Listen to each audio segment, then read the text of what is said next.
ॐ सुमुखस्य गदन्तस्य कपिलो गजकर्णकः लम्बोदरस्य विकटो विघ्ननाशो विनायकः धूम्रकेतुर्गणाध्यक्षो भालचन्द्रो गजाननः द्वादशैतानि नामानि यः पठेत् शृणुयादपि विद्यारम्भे विवाहे च प्रवेशे निर्गमे तथा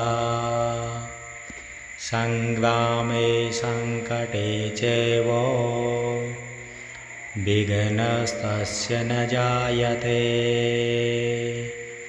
ॐ सुमुखस्य एकदन्तस्य कपिलो गजकर्णकः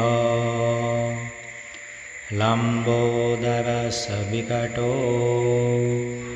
विघ्ननाशो विनायकः धूम्रकेतुर्गणाध्यक्षो भालचन्द्रो गजाननः द्वादशैतानि नामानि यः पठेत् शृणुयादपि विद्यारम्भे विवाहे च प्रवेशे निर्गमे तथा संग्रामे संकटे चैव विघ्नस्तस्य न जायते। ॐ सुमुखस्य एकदन्तस्य कपिलो गजकर्णकः लम्बोदरस्य विकटो विघ्ननाशो विनायकः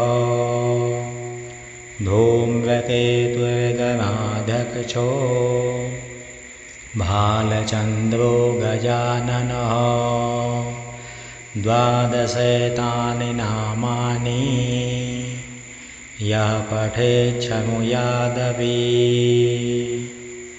विद्यारम्भे विवाहे च प्रवेशे निर्गमे तथा संग्रामे संकटे चैव विघ्नस्तस्य न जायते। ॐ सुमुखस्य एकदन्तस्य कपिलो गजकर्णकः लम्बोदरस्य विकटो विघ्ननाशो विनायकः धूम्रकेतुर्गणाध्यक्षो भालचन्द्रो गजाननः द्वादशैतानि नामानि यः पठेत् शृणुयादपि विद्यारम्भे विवाहे च प्रवेशे निर्गमे तथा संग्रामे संकटे चैव विघ्नस्तस्य न जायते। ॐ सुमुखस्य एकदन्तस्य कपिलो गजकर्णकः लम्बोदरस्य विकटो विघ्ननाशो विनायकः धूम्रकेतुर्गणाध्यक्षो भालचन्द्रो गजाननः द्वादशैतानि नामानि यः पठेत् शृणुयादपि विद्यारम्भे विवाहे च प्रवेशे निर्गमे तथा संग्रामे संकटे चैव विघ्नस्तस्य न जायते। ॐ सुमुखस्यैकदन्तस्य कपिलो गजकर्णकः लम्बोदरस्य विकटो विघ्ननाशो विनायकः धूम्रकेतुर्गणाध्यक्षो भालचन्द्रो गजाननः। द्वादशैतानि नामानि यः पठेत् शृणुयादपि। विद्यारम्भे विवाहे च प्रवेशे निर्गमे तथा संग्रामे संकटे चैव विघ्नस्तस्य न जायते। ॐ सुमुखस्यैकदन्तस्य कपिलो गजकर्णकः लम्बोदरस्य विकटो विघ्ननाशो विनायकः धूम्रकेतुर्गणाध्यक्षो भालचन्द्रो गजाननः। द्वादशैतानि नामानि यः पठेत् शृणुयादपि। विद्यारम्भे विवाहे च प्रवेशे निर्गमे तथा संग्रामे संकटे चैव विघ्नस्तस्य न जायते। ॐ सुमुखस्यैकदन्तस्य कपिलो गजकर्णकः लम्बोदरस्य विकटो विघ्ननाशो विनायकः धूम्रकेतुर्गणाध्यक्षो भालचन्द्रो गजाननः। द्वादशैतानि नामानि यः पठेत् शृणुयादपि। विद्यारम्भे विवाहे च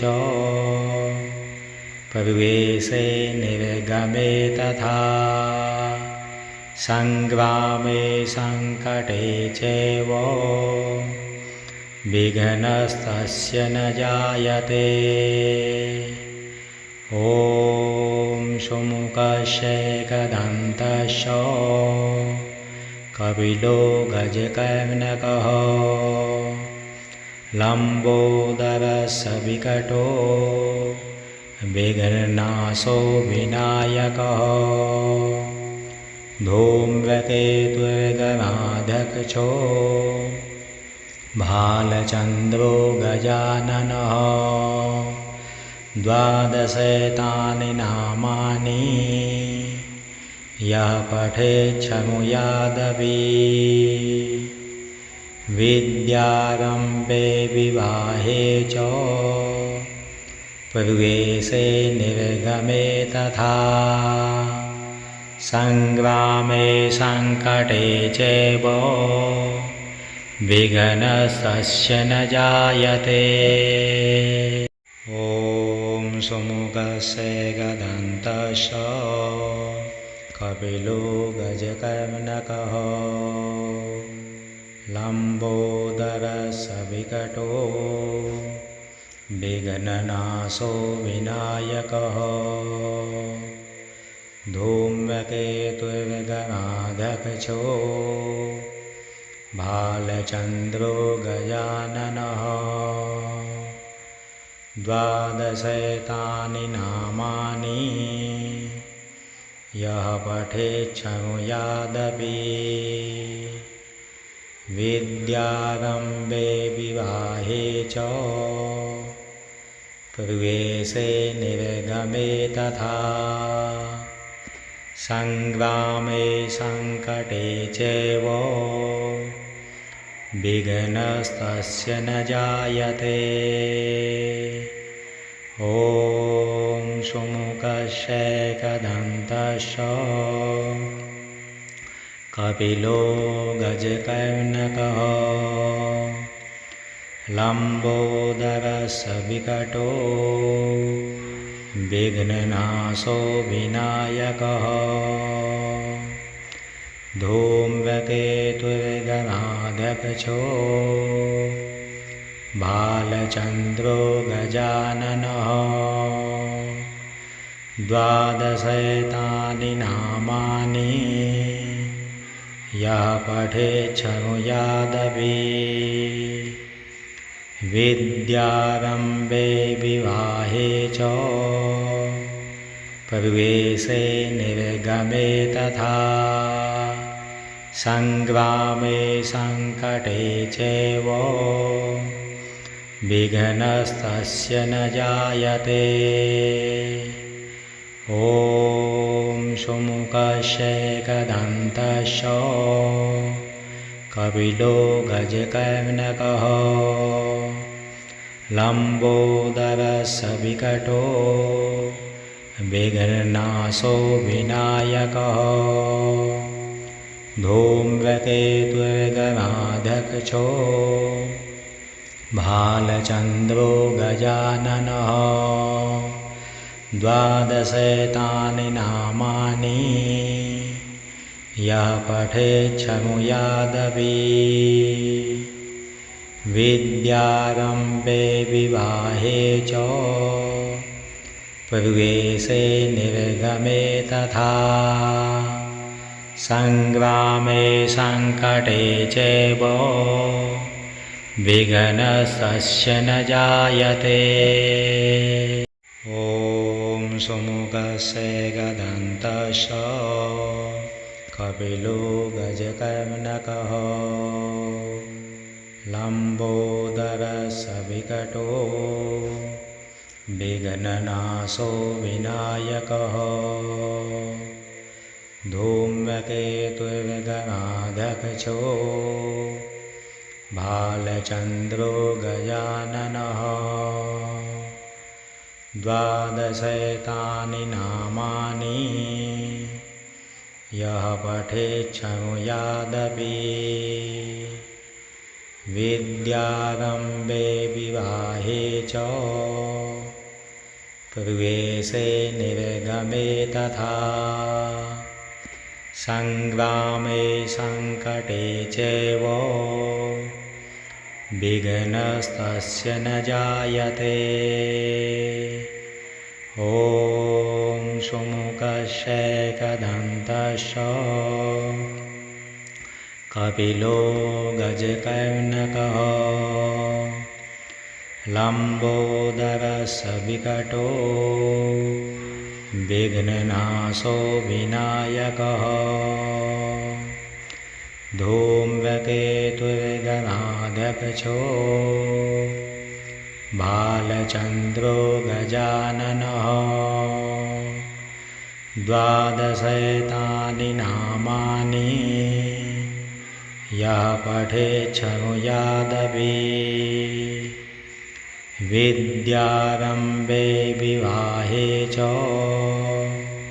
प्रवेशे निर्गमे तथा संग्रामे संकटे चैव विघ्नस्तस्य न जायते।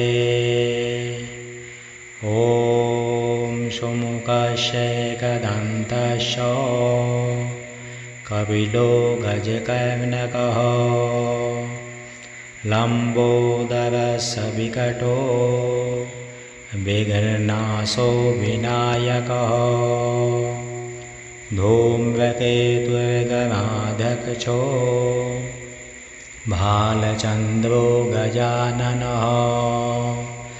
द्वादशैतानि नामानि यः पठेत् शृणुयादपि।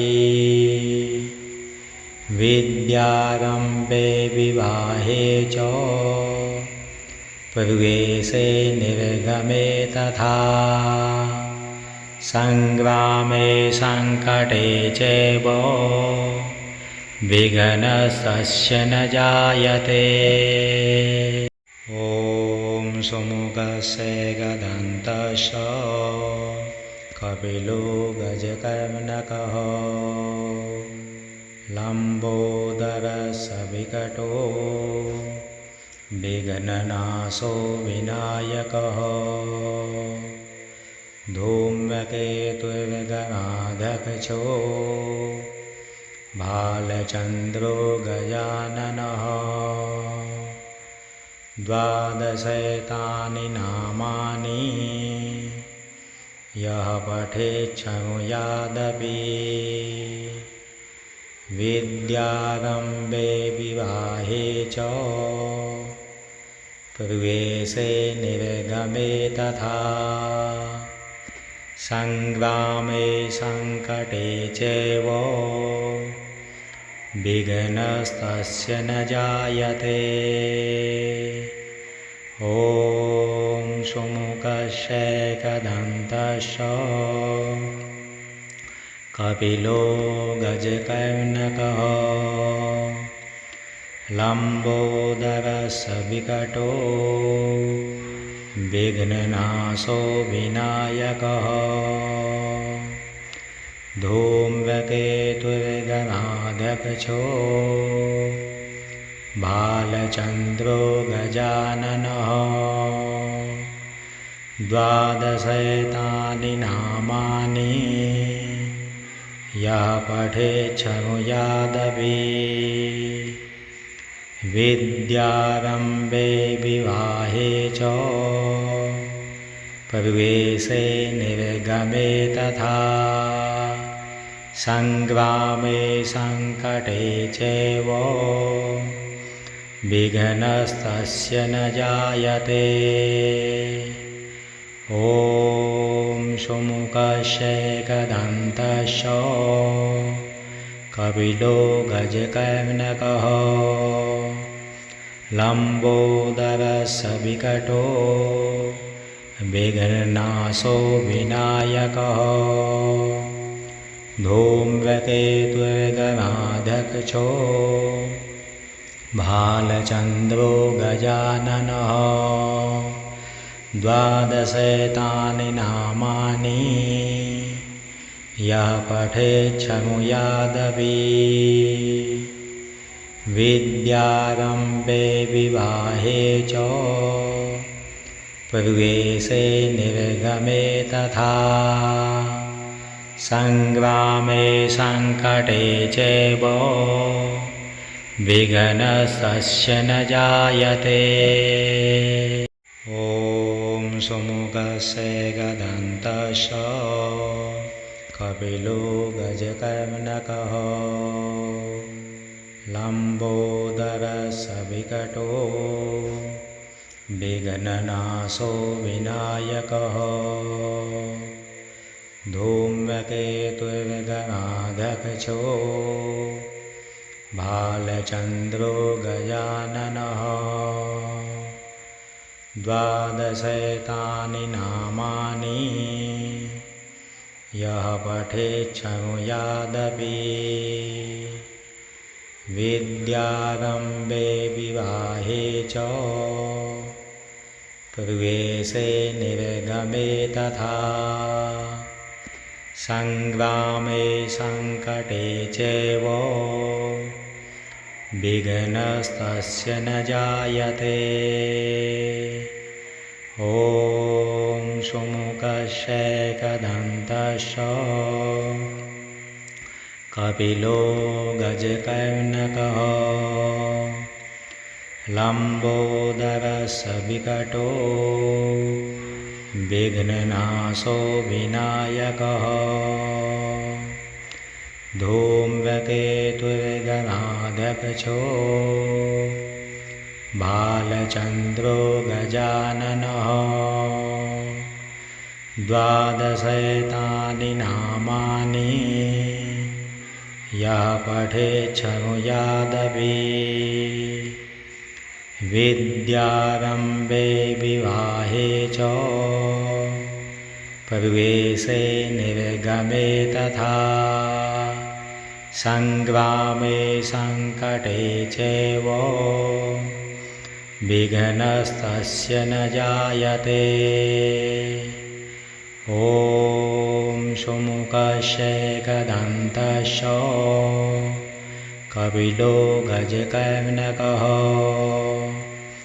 लम्बोदरस्य विकटो विघ्ननाशो विनायकः धूम्रकेतुर्गणाध्यक्षो भालचन्द्रो गजाननः। द्वादशैतानि नामानि यः पठेत् शृणुयादपि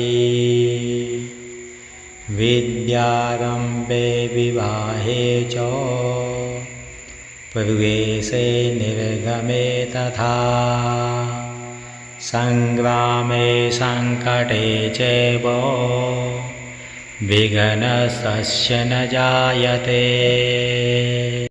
ॐ सुमुखस्यैकदन्तस्य कपिलो गजकर्णकः लम्बोदरस्य विकटो विघ्ननाशो विनायकः धूम्रकेतुर्गणाध्यक्षो भालचन्द्रो गजाननः। द्वादशैतानि नामानि यः पठेत् शृणुयादपि विद्यारम्भे विवाहे च प्रवेशे निर्गमे तथा संग्रामे संकटे चैव विघ्नस्तस्य न जायते। ॐ सुमुखस्यैकदन्तस्य कपिलो गजकर्णकः लम्बोदरस्य विकटो विघ्ननाशो विनायकः धूम्रकेतुर्गणाध्यक्षो भालचन्द्रो गजाननः। द्वादशैतानि नामानि यः पठेत् शृणुयादपि विद्यारम्भे विवाहे च प्रवेशे निर्गमे तथा संग्रामे संकटे चैव विघ्नस्तस्य न जायते। ॐ सुमुखस्यैकदन्तस्य कपिलो गजकर्णकः लम्बोदरस्य विकटो विघ्ननाशो विनायकः धूम्रकेतुर्गणाध्यक्षो भालचन्द्रो गजाननः। द्वादशैतानि नामानि यः पठेत् शृणुयादपि विद्यारम्भे विवाहे च प्रवेशे निर्गमे तथा संग्रामे संकटे चैव विघ्नस्तस्य न जायते। ॐ सुमुखस्यैकदन्तस्य कपिलो गजकर्णकः लम्बोदरस्य विकटो विघ्ननाशो विनायकः धूम्रकेतुर्गणाध्यक्षो भालचन्द्रो गजाननः। द्वादशैतानि नामानि यः पठेत् शृणुयादपि विद्यारम्भे विवाहे च प्रवेशे निर्गमे तथा संग्रामे संकटे चैव विघ्नस्तस्य न जायते। ॐ सुमुखस्य एकदन्तस्य कपिलो गजकर्णकः लम्बोदरस्य विकटो विघ्ननाशो विनायकः धूम्रकेतुर्गणाध्यक्षो बालचन्द्रो गजाननः। द्वादशैतानि नामानि यः पठेत् शृणुयादपि विद्यारम्भे विवाहे च प्रवेशे निर्गमे तथा संग्रामे संकटे चैव विघ्नस्तस्य न जायते। ॐ सुमुखस्य एकदन्तस्य कपिलो गजकर्णकः लम्बोदरस्य विकटो विघ्ननाशो विनायकः धूम्रकेतुर्गणाध्यक्षो बालचन्द्रो गजाननः। द्वादशैतानि नामानि यः पठेत् शृणुयादपि विद्यारम्भे विवाहे च प्रवेशे निर्गमे तथा संग्रामे संकटे चैव विघ्नस्तस्य न जायते। ॐ सुमुखस्य एकदन्तस्य कपिलो गजकर्णकः लम्बोदरस्य विकटो विघ्ननाशो विनायकः धूम्रकेतुर्गणाध्यक्षो बालचन्द्रो गजाननः।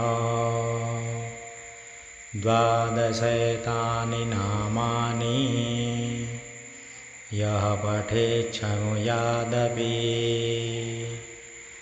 विद्यारम्भे विवाहे च प्रवेशे निर्गमे तथा संग्रामे संकटे चैव विघ्नस्तस्य न जायते। ॐ सुमुखस्य एकदन्तस्य कपिलो गजकर्णकः लम्बोदरस्य विकटो विघ्ननाशो विनायकः धूम्रकेतुर्गणाध्यक्षो बालचन्द्रो गजाननः। द्वादशैतानि नामानि यः पठेत् शृणुयादपि विद्यारम्भे विवाहे च प्रवेशे निर्गमे तथा संग्रामे संकटे चैव विघ्नस्तस्य न जायते। ॐ सुमुखस्य एकदन्तस्य कपिलो गजकर्णकः लम्बोदरस्य विकटो विघ्ननाशो विनायकः धूम्रकेतुर्गणाध्यक्षो बालचन्द्रो गजाननः। द्वादशैतानि नामानि यः पठेत् शृणुयादपि विद्यारम्भे विवाहे च प्रवेशे निर्गमे तथा संग्रामे संकटे चैव विघ्नस्तस्य न जायते।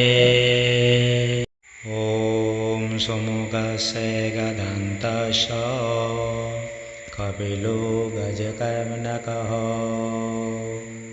लम्बोदरस्य विकटो विघ्ननाशो विनायकः धूम्रकेतुर्गणाध्यक्षो भालचन्द्रो गजाननः।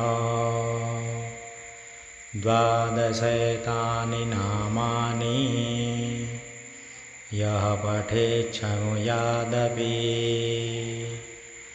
विद्यारम्भे विवाहे च प्रवेशे निर्गमे तथा संग्रामे संकटे चैव विघ्नस्तस्य न जायते। ॐ सुमुखस्य एकदन्तस्य कपिलो गजकर्णकः लम्बोदरस्य विकटो विघ्ननाशो विनायकः धूम्रकेतुर्गणाध्यक्षो भालचन्द्रो गजाननः। द्वादशैतानि नामानि यः पठेत् शृणुयादपि विद्यारम्भे विवाहे च प्रवेशे निर्गमे तथा संग्रामे संकटे चैव विघ्नस्तस्य न जायते। ॐ सुमुखस्य एकदन्तस्य कपिलो गजकर्णकः लम्बोदरस्य विकटो विघ्ननाशो विनायकः धूम्रकेतुर्गणाध्यक्षो भालचन्द्रो गजाननः। द्वादशैतानि नामानि यः पठेत् शृणुयादपि विद्यारम्भे विवाहे च प्रवेशे निर्गमे तथा संग्रामे संकटे चैव विघ्नस्तस्य न जायते।